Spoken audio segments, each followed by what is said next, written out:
folks, we're back, and oh, he's lying! Oh, we were wondering if someone would do this. Lillekanin's fucking lying about his race.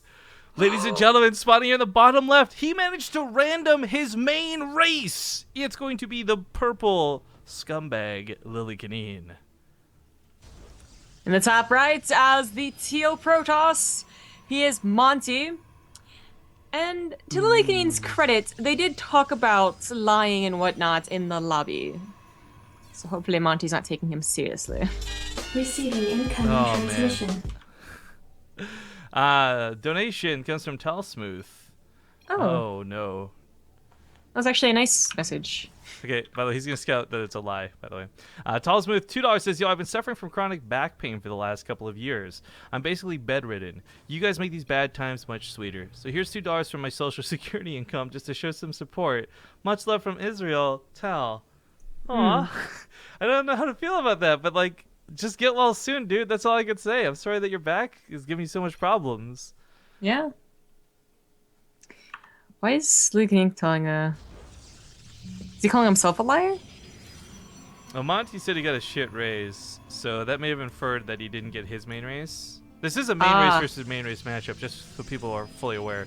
Like, Protoss is Monty's main, and Terran is Lillekanin's main. So, this was random versus random, and just total luck that we end up having, like, what would actually be a pretty decent matchup in a regular bracket. Mm-hmm.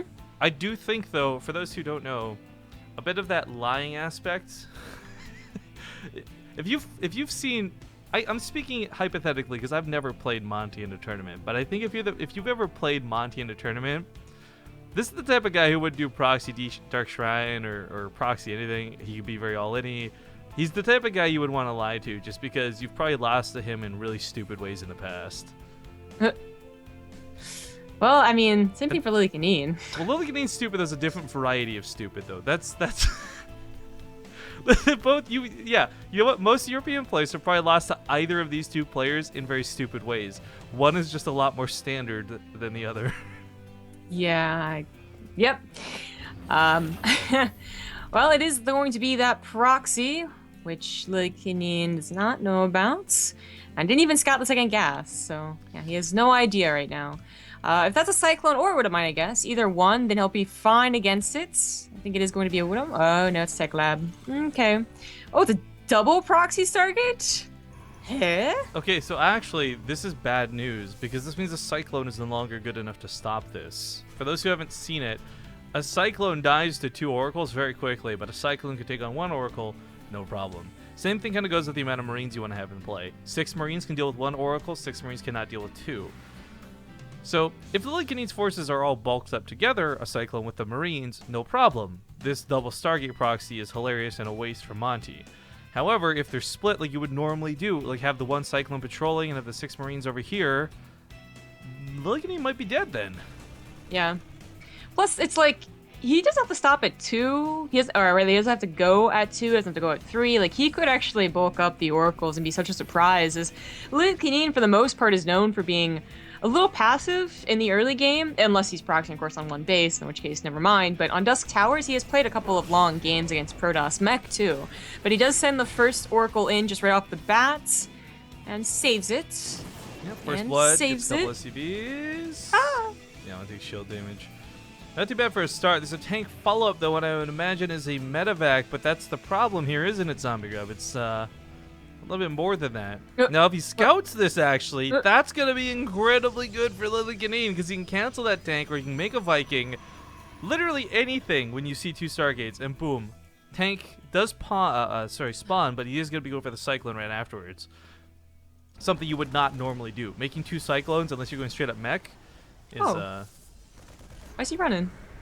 I guess there's not a lot of energy on one of the Oracles. He's going to lose one, actually. This is huge for Lillekanin to catch this. Yeah, I guess he didn't want pick to up take on units. everything. This actually went really poorly. Yo, that medevac MVP. Oh, okay, he's going to lose stuff now. He almost gets that other Oracle. Ooh. But, he forces them to burn their energy, so now they can't even dart right across the map. And there's a Phoenix follow-up.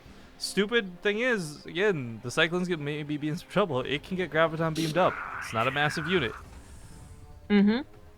Well, Lillekanin's still going to be holed up on 2 bases, no third C in sight, and Oh. drops just aren't going to do anything. I don't know why he's continuing to try. Although we got a new sub during the ad break we missed. Crack Hippo, brand new sub, and then Hardy Marty just reached out for 19 months. So thank you guys both. Dipping kind of in and then out, realizing, oh, there's an attack over by the Stargate. But once again, the Phoenix are going to be a bit of a surprise. He was expecting more Oracles. Oh, Jesus. And even if he unloads the medevac, they're going to pick up the Cyclone. So dead either way. Yep. This is what I mean, though, guys. I'm really stressed. Like, if you've lost the Monty, you've probably lost the Monty in a very stupid, very frustrating way. And this is well, how one of those ways probably looks. Now, the Marines on top of this do help a little bit, but not a lot of SCVs killed. These Oracles are not getting the job done that he wants. Scanning to see that there's a setup for a third, but no actual third down, is kind of like good news.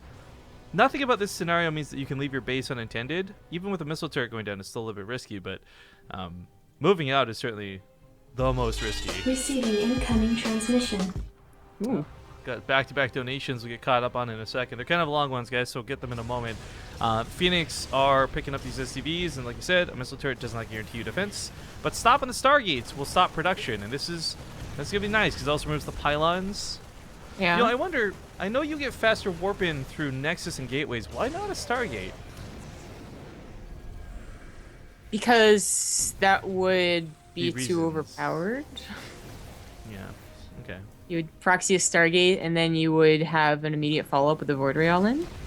I guess. I don't know.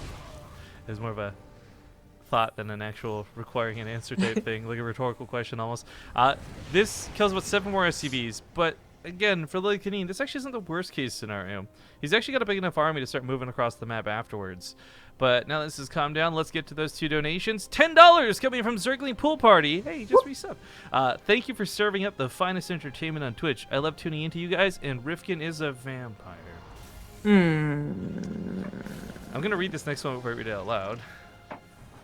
Okay, I'll do it then. Oh, damn Promess donated $13.37. Says, hey, I like this kind of thing. Yeah, right? So random. Keep doing it. Thank you for something goofy. Also, if we could, we're going to need to go ahead and nerf Protoss. Protoss too easy. It's gross and nauseating. Much like Rifkin's status as a vampire. Yep. There you go. It's a great donation for that last line.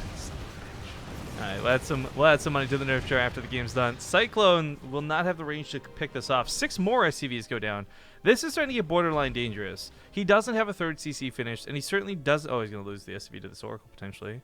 Oh no, wait, they have no energy. Yeah. I was gonna say though, like, if he was dropping a third mule and he had SCVs producing on 3 at a time, this wouldn't be so bad. But the funny thing about Lillekanin is, and this is how we first got to know and love him on the channel for the old time-based Trade TV fans, was he was a Terran known for terrible SCV macro. Like, he really wouldn't be a guy who would ever have more than 50 SCVs between 4 bases type thing. Focused a lot on the micro and the cheese aspects of his race. Nowadays he's a little bit better, but that being said, he still doesn't have a phenomenal SCV count. Well, he stayed on 2 base for so long, having to deal with the Stargate aggression, and Receiving incoming Monty could have even transmission. maybe gotten a little bit greedier himself, but he does have a 3rd base. It's almost saturated, and he has a very large adept army. I feel like someone Which baited should donations not- in chat. Should not have gone in there. No, that was definitely a mistake. I don't think he was expecting so many Marines to be waiting. And this is done without stim, too, so this is just an excellent hold all around. Even picks up the tank and the Cyclone to keep them both alive. That ended up being really terrible for Monty. If he had those Adepts, plus these new Adepts, and came in with the Phoenix and the Oracles, maybe that's actually a good fight. But this is messy as hell. Tank's not down for this to start, though. 2 Cyclones gonna help a bit, but on the front lines, they get Graviton beamed. This crowd controls them actually really nicely, but the SVs can repair them while they're in the air. So they're gonna land and actually be able to kill the Adepts. No, nicely done. More Adepts are being warped in, though, and that did make up for the other bad engagement that just happened. Yes. SCVs are going to go down, too, as the Adepts give chase. That Warpersm still alive, and Lillekanin only has 6 Marines at a time. It's not bad. By the SCVs being pulled, there's actually just barely not enough Adepts to make this work. Despite having Resident Glaives in that +1, that wouldn't be worth throwing everything away. They both thrown away an entire army at one another, and both kind of deflected to, I don't know, equal standings afterwards. He's got to rebuild those 2 Stargates from earlier.